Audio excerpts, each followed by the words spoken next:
नमस्कार दोस्तों, आप सभी यूट्यूब दर्शकों को एक बार फिर से हमारे इस यूट्यूब चैनल में हार्दिक स्वागत है। दोस्तों, केवीएस टीजीटी पीजीटी हिंदी परीक्षा के लिए केंद्रीय विद्यालय द्वारा जिन पाठ्य पुस्तकों को पाठ्यक्रम में रखा गया है, उन्हीं पाठ्य पुस्तकों पर आज हम इस वीडियो में चर्चा करने वाले हैं। तो यह जो पाठ्यक्रम की पाठ्य पुस्तकें हैं, उन पाठ्य पुस्तकों को हम दो भागों में बांट सकते हैं या बांटा गया है। जो टीजीटी का लेवल है, टीजीटी के लेवल के अंतर्गत कक्षा 6 से लेकर के कक्षा 10 तक जो पाठ्य पुस्तकें केंद्रीय विद्यालय में या कह सकते हैं जो सीबीएसई बोर्ड के अंतर्गत जो भी पाठ्य पुस्तकें चल रही हैं, उन पाठ्य पुस्तकों को टीजीटी के अंतर्गत रखा गया है। अर्थात कक्षा 6 से लेकर के 10 तक की पाठ्य पुस्तकों को टीजीटी के अंतर्गत रखा गया है और कक्षा 11 से 12 तक की जो पाठ्य पुस्तकें हैं, उनको पीजीटी के अंतर्गत रखा गया है। तो आज हम इस वीडियो में जो आपसे चर्चा करने वाले हैं, वह चर्चा करने वाले हैं पीजीटी के सिलेबस के ऊपर, पीजीटी के पाठ्यक्रम के ऊपर। तो यह जो पीजीटी के लिए निर्धारित पाठ्य पुस्तकें हैं, उन पाठ्य पुस्तकों में दो पाठ्य पुस्तक जो कि बहुत ही महत्वपूर्ण है। पहला है आरोह भाग 1, आरोह भाग 2 और दूसरा है वितान भाग 1 और वितान भाग 2। ये जो दोनों पाठ्य पुस्तकें हैं, यह दोनों पाठ्य पुस्तकें भाग 1 वितान, भाग 1 आरोह कक्षा 11 के लिए निर्धारित पाठ्य पुस्तकें हैं और वितान भाग 2, आरोह भाग 2 कक्षा 12 के लिए। तो यह जो पुस्तक है, इस पुस्तक में जिन पाठों को रखा गया है, उन पाठों के विषय में हमें जानकारी होना बेहद महत्वपूर्ण है। उसी कड़ी में हम आपके सामने सबसे पहले यह जो आरोह जो मेन टेक्स्ट बुक है, जो मेन पाठ्य पुस्तिका है, वितान जो है वह पूरक पाठ्य पुस्तिका है, सप्लीमेंट्री बुक है, और आरोह जो है वह मेन टेक्स्ट बुक है। तो जैसे आप देख पा रहे हैं, इसमें जो पहला अध्याय है उसका नाम है नमक का दरोगा। तो यह जो लेसन है, इस लेसन के जो रचनाकार हैं, इसके जो लेखक हैं, उनका नाम है मुंशी प्रेमचंद। तो यहाँ महत्वपूर्ण बात यह है कि यह जो लेसन है नमक का दारोगा, इसके विषय में हमें बेसिक नॉलेज होना चाहिए। उसके बाद जो सबसे महत्वपूर्ण बात है, वह सबसे महत्वपूर्ण बात यह है कि इसके जो राइटर हैं मुंशी प्रेमचंद, मुंशी प्रेमचंद के विषय में हमें गहरा नॉलेज होना चाहिए। तभी हम केवीएस की परीक्षा में बहुत अच्छा एग्ज़ाम दे पाएंगे, बहुत अच्छा परफॉर्म कर पाएंगे। तो देखिएगा, नमक का दरोगा राइटर कौन? मुंशी प्रेमचंद। दूसरा अध्याय देखिएगा, दूसरा अध्याय है मियाँ नसीरुद्दीन। इसकी जो लेखिका है उनका नाम है कृष्णा सोबती। तो फिर वही बात यहाँ भी लागू होती है, हमें इस अध्याय के विषय में अर्थात मियाँ नसीरुद्दीन के विषय में बेसिक नॉलेज होना चाहिए। लेकिन उससे भी ज़्यादा महत्वपूर्ण बात यह है कि इसकी जो लेखिका है अर्थात कृष्णा सोबती के विषय में हमें अच्छा नॉलेज होना चाहिए, ग्रेजुएशन लेवल तक का नॉलेज होना चाहिए। मतलब जो कंपटीशन लेवल होता है, कंपटीशन लेवल तक का नॉलेज होना चाहिए। तो ये जो राइटर हैं, इन राइटर के विषय में आपको गहरा अध्ययन करना है। आगे बढ़ते हैं। तीसरा देखिएगा, तीसरा जो अध्याय है वह है अपू के साथ 2.5 साल। अपू के साथ 2.5 साल।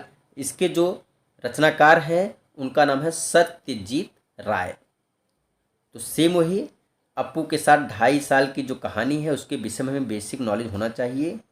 लेकिन उससे कहीं ज़्यादा महत्वपूर्ण बात यह है कि हमें सत्यजीत राय के विषय में जानकारी होनी चाहिए। तो सत्यजीत राय के विषय में अच्छे से पढ़ना है। लेकिन अभी हम जो बेसिक बात कर रहे हैं, हमें इस वीडियो के माध्यम से ही यह कुछ बातें क्लियर हो जानी चाहिए। नमक का दरोगा किसने लिखा है? मुंशी प्रेमचंद ने लिखा है। मियाँ नसीरुद्दीन किसने लिखा है?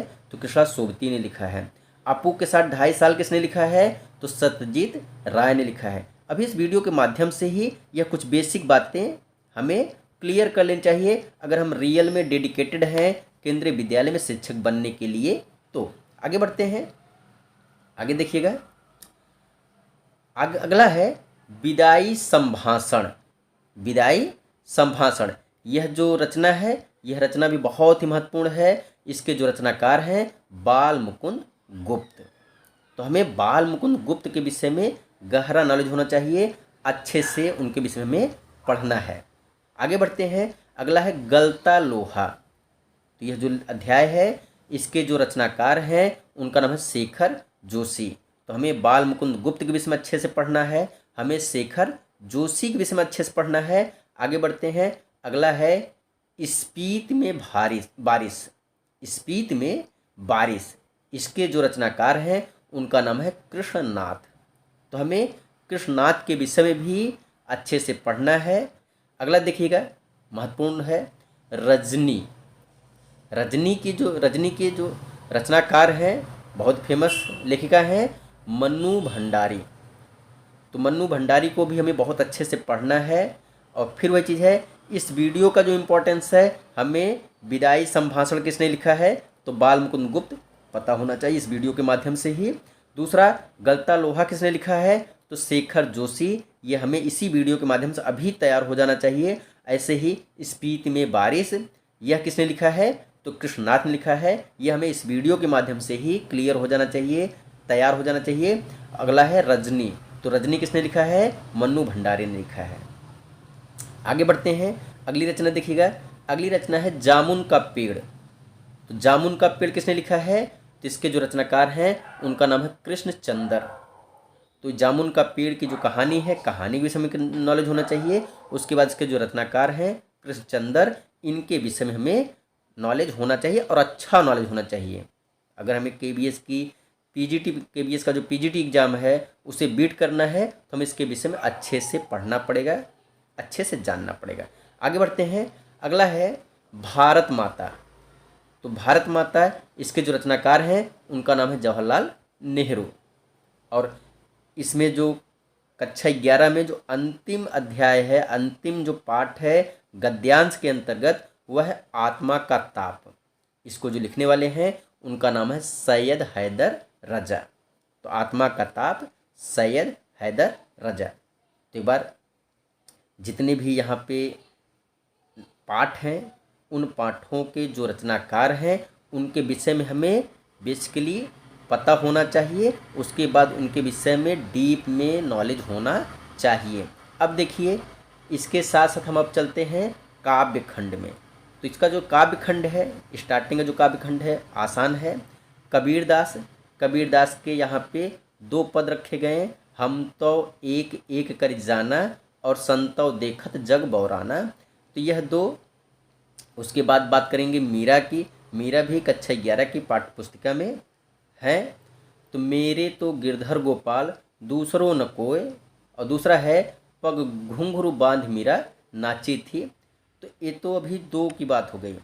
आगे देखते हैं इनके अलावा और कौन कौन से रचनाकार हैं और कौन कौन से कवि या कवित्री हैं जिनको हमें पढ़ना है। तो देखिएगा, तीसरे जो हैं बहुत ही महत्वपूर्ण, बहुत ही इम्पॉर्टेंट रचनाकार हैं जिनका नाम है रामनरेश त्रिपाठी। तो देखिएगा, पथिक को हमें पढ़ना है। पथिक जिसके रचनाकार कौन है? रामनरेश त्रिपाठी। तो हमें रामनरेश त्रिपाठी के विषय में अच्छे से नॉलेज होना चाहिए, गहरा नॉलेज होना चाहिए। अगला देखिएगा, अगला है वे आँखें। वे आँखें, इनके जो रचनाकार हैं, इनके जो रचयिता हैं, उनका नाम है सुमित्रानंदन पंत। तो मैंने बार बार आपसे बता रहा हूँ, इस वीडियो के माध्यम से ही हमें यह बेसिक नॉलेज होना चाहिए पथिक के रचनाकार कौन है। तो पथिक के रचनाकार रामनरेश त्रिपाठी हैं। वे आँखें, इसके रचनाकार कौन है? तो सुमित्रानंदन पंत हैं। अगला देखिएगा, घर की याद। तो घर की याद, यह जो काव्य है इसके रचयिता कौन है? तो भवानी प्रसाद मिश्र। तो हमें रामनरेश त्रिपाठी के विषय में अच्छा नॉलेज होना चाहिए, हमें सुमित्रानंदन पंत के विषय में अच्छा नॉलेज होना चाहिए। और तीसरा, हमें भवानी प्रसाद मिश्र के विषय में अच्छा नॉलेज होना चाहिए। और इस वीडियो के माध्यम से ही अभी प्रथम दृष्टया हमें यह पता होना चाहिए पथिक किसने लिखा है, रामनरेश त्रिपाठी ने लिखा है। वे आंखें किसने लिखा है, तो सुमित्रा नंदन पंत ने लिखा है। घर की याद किसने लिखा है, तो भवानी प्रसाद मिश्र ने लिखा है। आगे चलिएगा, अगला है चंपा काले काले अक्षर नहीं चिन्हती। चंपा काले काले अक्षर नहीं चिन्हती, यह जो रचना है इसके जो रचनाकार हैं उनका नाम है त्रिलोचन। तो हमें त्रिलोचन के विषय में अच्छे से पढ़ना है। आगे चलते हैं, गज़ल बहुत ही फेमस रचना है। गज़ल के जो रचनाकार हैं दुष्यंत कुमार। तो दुष्यंत कुमार के विषय में हमें खूब अच्छे से पता होना चाहिए, बहुत ही फेमस रचनाकार हैं। आगे बढ़ते हैं, हे भूख मत मचल। हे भूख मत मचल, इसको जो लिखने वाली हैं उनका नाम है अक्क महादेवी।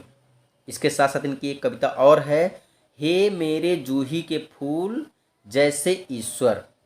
हे मेरे जूही के फूल जैसे ईश्वर, हे भूख मत मचल। इन दोनों रचनाओं के जो रचनाकार हैं उनका नाम है अक्क महादेवी। और देखिएगा, अगला है सबसे खतरनाक। यह जो रचना है यह रचना अवतार सिंह पास की है। सबसे खतरनाक अवतार सिंह पास। और कक्षा 11 में अंतिम जो रचना है पद्य खंड की वह आओ मिलकर बचाएं। आओ मिलकर बचाएं, इसको लिखने वाली निर्मला पुतुल। निर्मला पुतुल। तो इस प्रकार से यह हमने बात की कक्षा 11 की पाठ्य पुस्तिका में दिए गए पाठों में गद्यांश पद्यांश के अंतर्गत जो भी रचनाएं या जो भी पाठ दिए गए हैं हमने उन पे चर्चा की। अब देखिए, अब हम आपसे चर्चा करने जा रहे हैं कक्षा 12 की जो पाठ्य पुस्तिका है, उस पाठ्य पुस्तिका में जो भी गद्यांश के पाठ हैं और जो भी काव्यांश के पाठ हैं। अब हम जो बात करने जा रहे हैं, अब हम बात करने जा रहे हैं कक्षा 12। कक्षा 12 की जो पाठ्य पुस्तिका है जिसका नाम है आरोह भाग 2।